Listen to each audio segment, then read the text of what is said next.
very soon, within a year,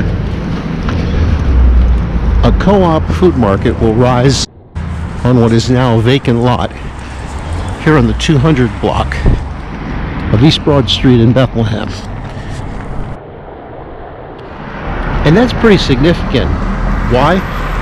Because when it's built, it'll reverse decades of indifference to something pretty basically important for people who live in urban areas, and that is access to fresh food.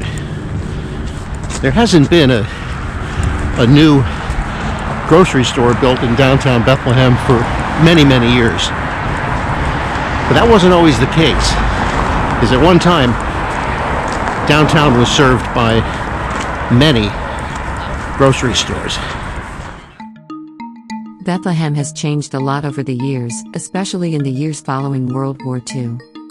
As was true of all American cities, Bethlehem transformed from a place where everyone lived, worked and shopped to a place that became disjointed by progress. That progress involved the creation of the suburbs. Once families were lured away from inner cities, the character of the cities changed greatly. In the case of Bethlehem, between the turn of the 20th century and the 1960s, for the most part, people who resided in the city found it convenient to make a relatively short trip to a small grocery store located in the downtown commercial area, or in many other cases, to visit a corner store. During the first half of the 20th century, and while people lived in town and there were no suburbs, the major grocery shopping opportunities were abundant. A 1935 city directory shows around 190 businesses listed as groceries throughout the city. Most were small mom-and-pop type stores located within residential neighborhoods. A few, like the Atlantic and Pacific chain, had multiple locations such as East Broad, West Broad, Broadway, Elizabeth Avenue, among others. This held true through the decades of the 1940s and the 1950s. Even in the 1960s, there were 3 major chain groceries on Main Street and on Broad between Main and Center.